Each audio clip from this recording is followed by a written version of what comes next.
Grabe yung bundok oh. Oh! Grabe, kulay blue talaga yung kulay oh. Ayan guys, malapit na tayo sa Devil Corner.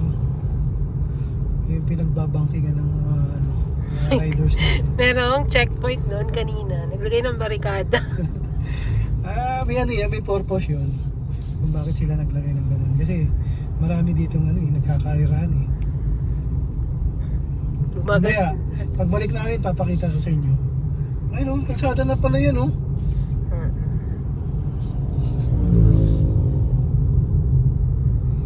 Medyo safe na pala pumunta dito. Kasi, kumbaga, kumbaga marami na rin sasakyan, kaya hindi na rin sila bangking. Mga sasakyan.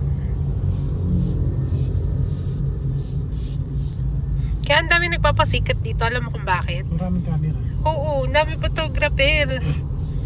Pag nawala yung mga yan, pitik-pitik na tinatawag, tingnan mo, mawawala din yan. Kasi wala nang kukuha sa nila eh.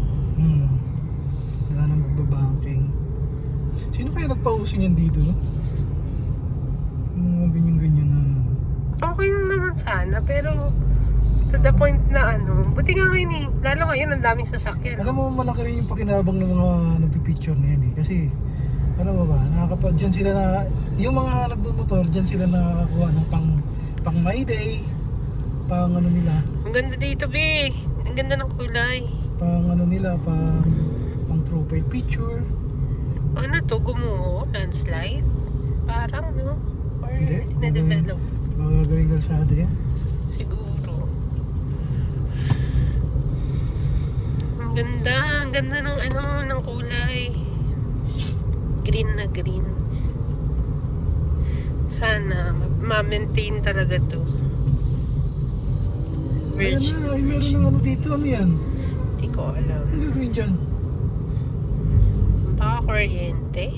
Or parang Oo nga, kuryente. kuryente. Grabe yung ginawa ng umuunlad na talaga yung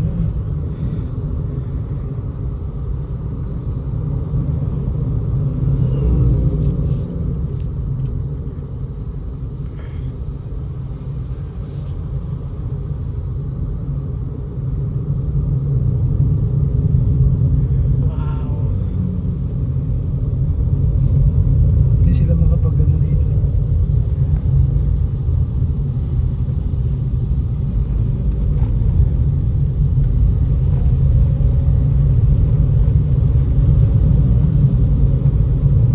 Daming nagtatambay. Oh, may bulaklak pa oh.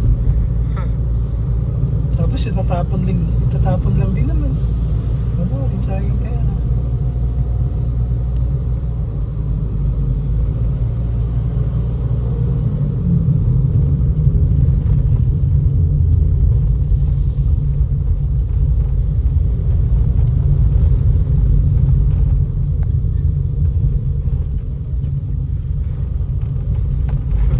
Lapit na tayo sa kainan.